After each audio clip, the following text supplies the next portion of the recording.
So what happened? Is it leaking? The roof is leaking? No, okay. You're making it then? I'm sure we got it. Okay. So if we use it as a supplemental proof for a particular ruling, what are some ways that I would take this as a primary? Like here, how would I get a ruling? Like what would allow me to use it now as a supplemental ruling? And we've mentioned this in other classes. I want a ruling for something, and I have this weak hadith. Tayyib. How do I strengthen it? How do I, all right, I'd be like, okay, let me keep this, let me bookmark it, all right, let me keep it here, but what am I going to look for now that will help strengthen using that hadith? Where? Okay, so if I have a verse that kind of alludes to that, right? Or, not just a verse, or if I have a sahih hadith, right? If I have a sahih hadith or a verse that actually alludes to that ruling but isn't 100% clear. So it might be a means to clarify. Mashi. Good. That's one example. What is another example?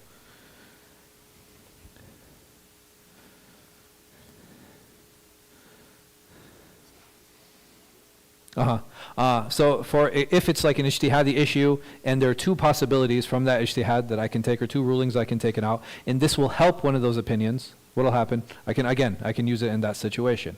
Another example, what if I have fatwa from like 10 companions? So that's a little bit more, that has to do more so with how to put a ruling on a hadith, right? Because, so if it doesn't go, and that has to do more with like shudud, right? When we were talking about hadith shadh, that has to do, it's a little bit closer and a little bit more related to that.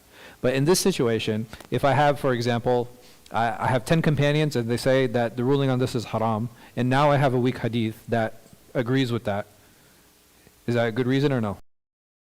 That's a wonderful reason. It's a great supporting evidence at that point. So these are just some examples.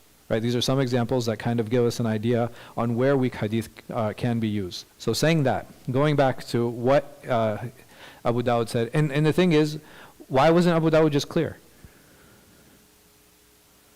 He says he said, فَمَا سَكَتُ عَنْهُ, and anything I'm silent about, then it is sahih, or it is mursal, or it is hasan, or it is qawi, or it is jayyid. Yes?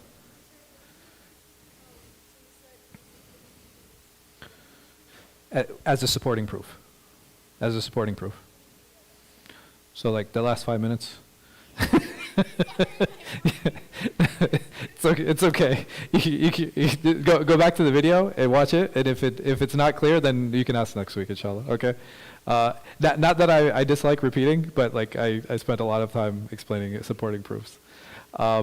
So what was I talking about? فَمَا سَكَتَ عَنْهُ فَهُوَ صَالِحٌ. So if I am silent about it, why didn't he use another terminology? Why didn't he use a terminology that would be easier to understand? I'm sorry?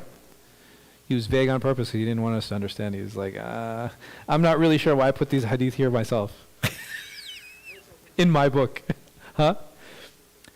It definitely is open to interpretation, but why didn't he use clear language?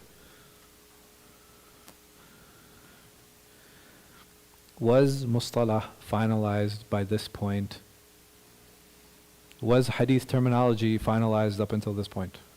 No. I'm sorry? Right. The Shafis had to do the work for the mujtahideen, right? So,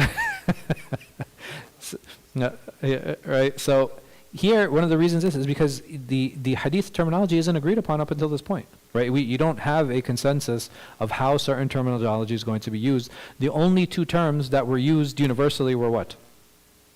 Sahih and saqim, right? So you had either it was sound or it was not, right? These were the only two terminologies that you had.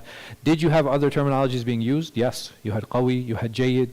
Imam al-Tirmidhi, who comes a couple years, like he dies a few years after him, he uses hasan, right?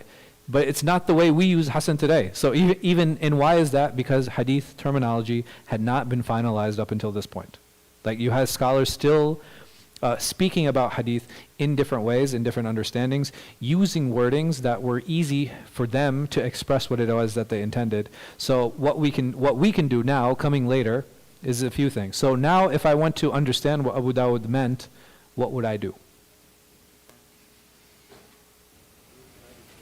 I have to do a survey. What is a survey?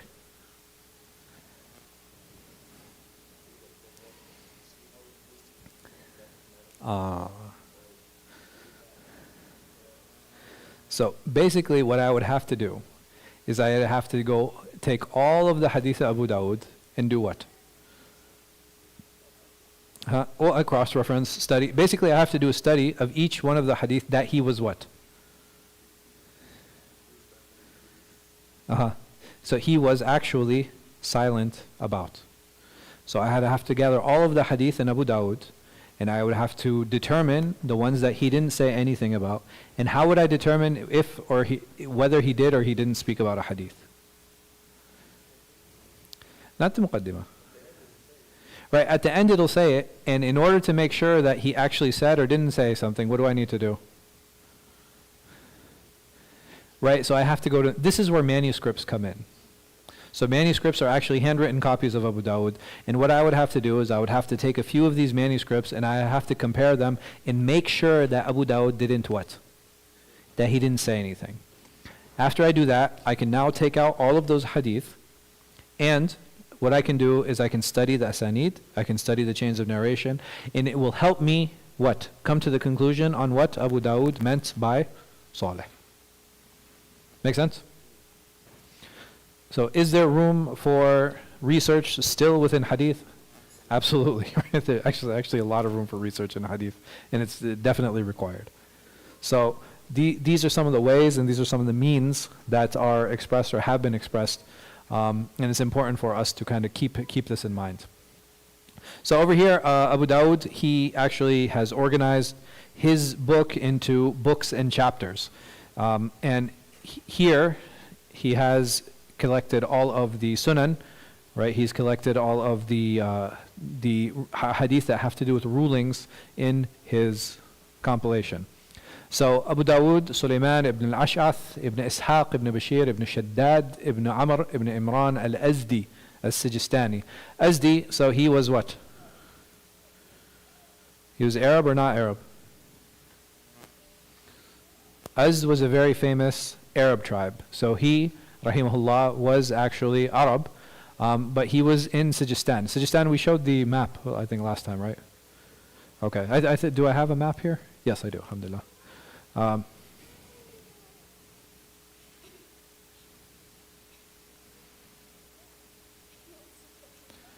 alaikum. Assalamu alaikum, how are you? I figured she was, yes. I think she wants to sit and listen.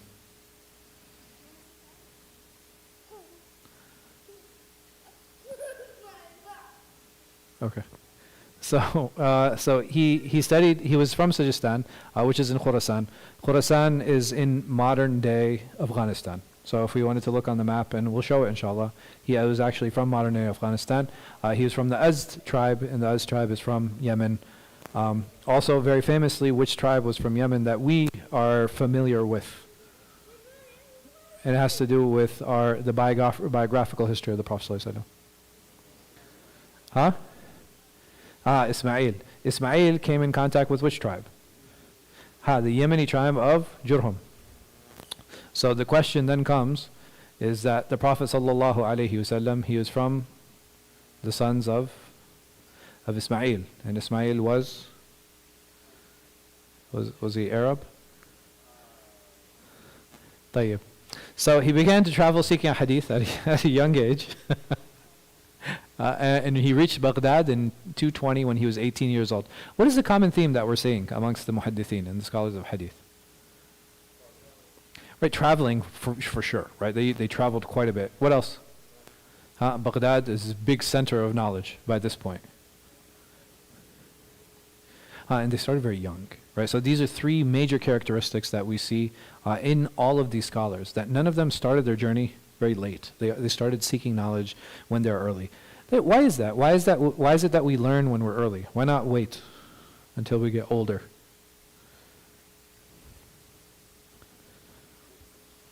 The memory's fresh, right? It becomes easier to memorize, retain information. Sure.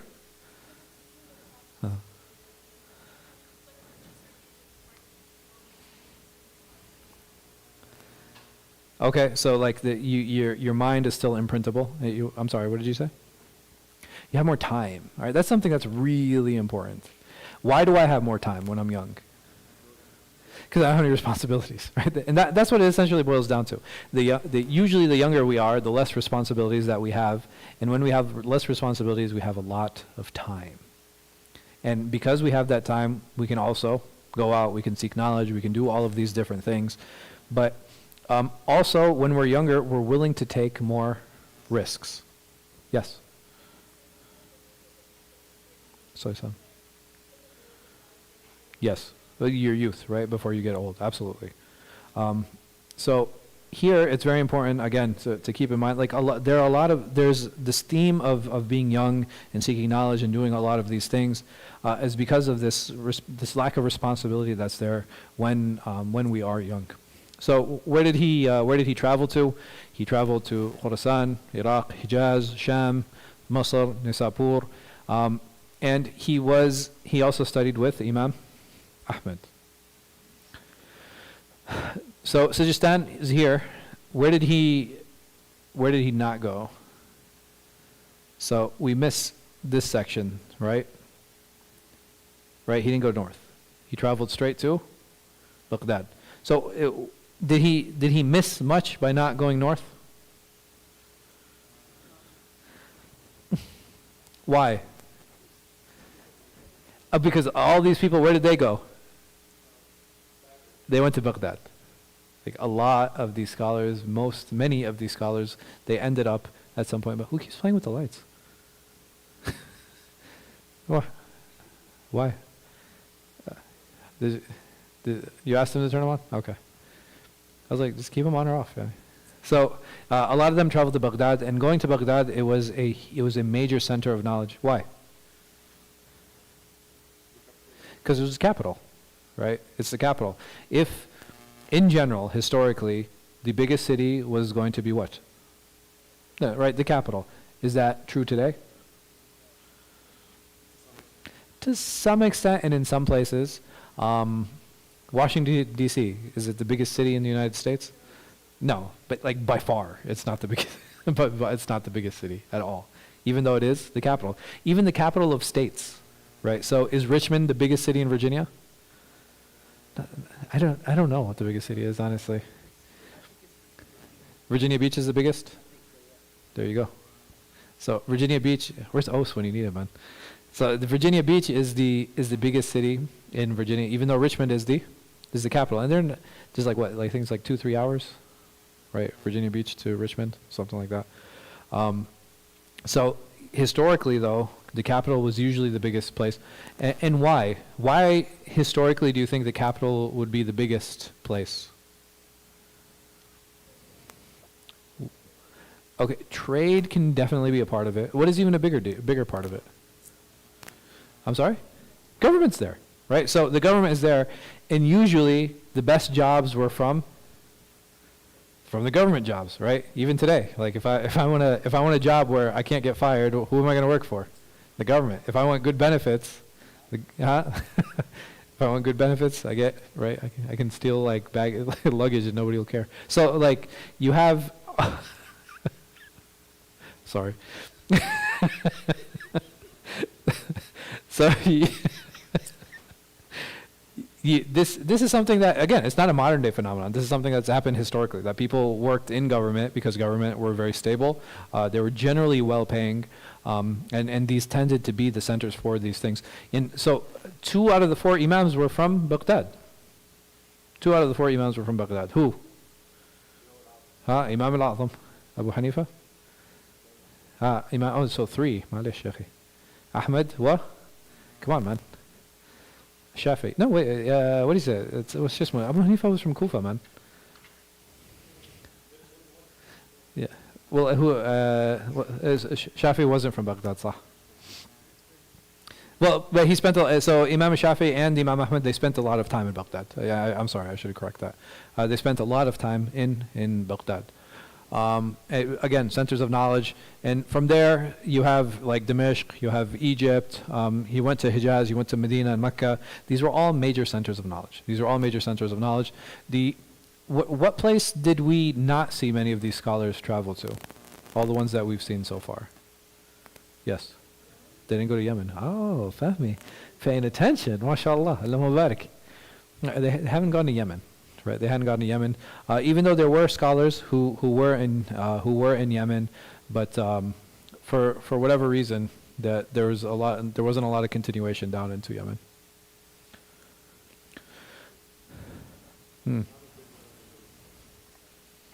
Yeah, but Ahmad traveled after him to Yemen too, so I don't know how long that continued. Allahu A'lam. But it might be an interesting look into and why that didn't continue. Yes, Os. South, like Sana'a. Like no, it's like Sana'a, like that. Yeah. So like in between, like all the cities that we have now, I think they were just regular coastal cities like Jizan and stuff. But I think Yemen was actually like around the Sana'a area. So like Aden and like Sana'a, like these are actually very historical places and historical cities. Very famous. It was Abdul Razak al-San'ani, right? Where was he from? He was from Sana'a, right? So these are old cities that have always been there. Imam Nawawi, he says, all the scholars are unanimous on the rank and virtue of Abu Dawud. He has been praised for his perfect memory and deep knowledge. He possessed a sound mind and perfect intellect. Moreover, he was an imam in various sciences. All of this, along with his piety and abstinence, made him one of the greatest scholars of his time. And Imam al-Dhahabi, he said, Abu Dawud was among the greatest of scholars. It has been said that Abu Dawud resembled Ahmad ibn Hanbal in manner, conduct, and habits. Why? Because he studied under him. And in that, Ahmad resembled Waki', who resembled Sufyan, who resembled Mansur, who resembled Ibrahim al-Nakha'i, who resembled Alqama, who resembled Abdullah ibn Mas'ud. And Alqama said Abdullah ibn Mas'ud resembled the Prophet sallallahu alayhi wasallam in his manners, conducts, and habits.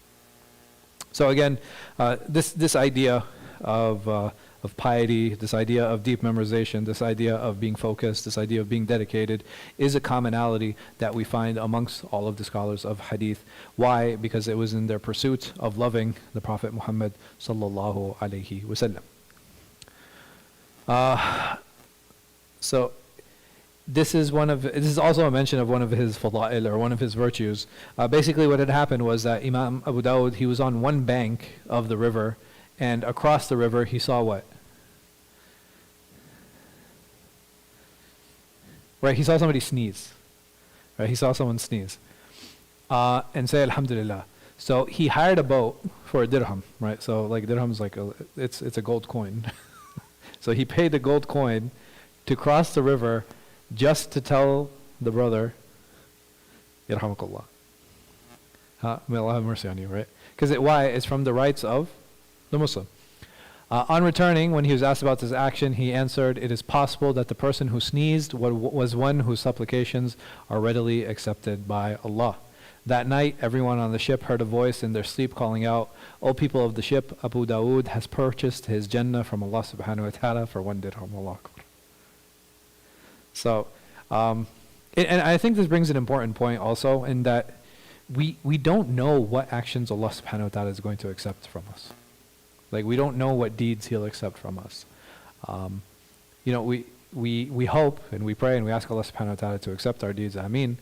But at the end of the day, man, like the sincerity we put behind something, and sometimes something like this, like it might not make sense, right? It might not make sense. Like, why go through all this trouble? Why not just yell? if you can hear him, why not just yell back to him? It's like, no, man. He wanted to do it in the best way. He didn't want to come across as rude. He wanted to.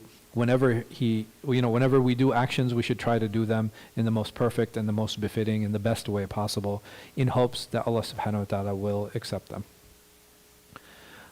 So Abu Dawud, rahimahullah, he passed away in Shawwal, 275 at the age of 73. He was buried in Basra alongside Sufyan al-Thawri. Why is this important? Who was Sufyan? What do you think he was? What kind of scholar? not just hafiz, imam. And imam especially in what science? In hadith. So for him, just imagine for Abu Dawud, and this is something, again, this is probably not something that he knew, right? Nobody knows where they're going to be buried. But to be buried next to such an individual and such a personality, had he known, it would have been what? It would have been an honor, right?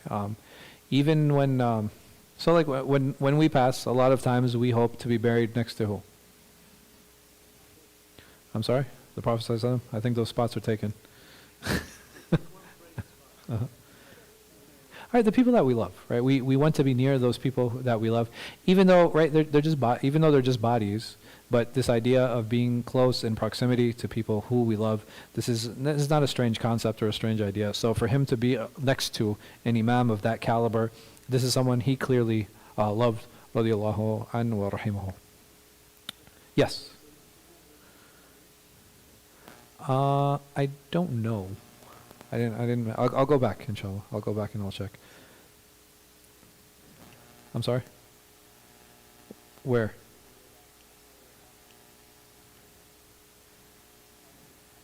Oh, it's wara. That's all. Yeah, it's not. It doesn't actually mean that he didn't. So here, and that's a good point. When in Islamic history and Islamic literature, when the word abstinent is used, it doesn't mean what? It doesn't mean celibate, which is a very different meaning. It actually means piety, right? It has to do with piousness, and it has to do with piety. He studied around 300 great scholars. Some of his teachers included Ahmad ibn Hanbal, Musaddad ibn Musarhad, Yahya ibn Ma'in, Qutayb ibn Sa'id, Abu Bakr ibn Abi Shayba, Uthman ibn Abi Shayba, Ali ibn al-Madini, Abdullah ibn Maslama, al-Qa'nabi, Sulaiman ibn Harb, Abu al-Walid al-Tayalisi, Ishaq ibn Ibrahim al-Hanzali, Muslim ibn Ibrahim, and Abu Ja'far al-Nufayli. So all of the great scholars, in all of them in their own right. Some of them authored works, some of them didn't. But they, again, very well known and very well respected in Islamic history. These are some of his students: Abu Bakr, Abdullah ibn Abi Dawood, his son, Imam al-Tirmidhi studied under him, Imam Nasa'i, Abu Ali Muhammad ibn Ahmad al-Lu'lu'i, Abu Sa'id Ahmad Muhammad ibn al-Arabi, Abu Bakr Muhammad ibn Bakr al-Dasa, I'm sorry. I think he's actually one of the people who narrated his sunan also.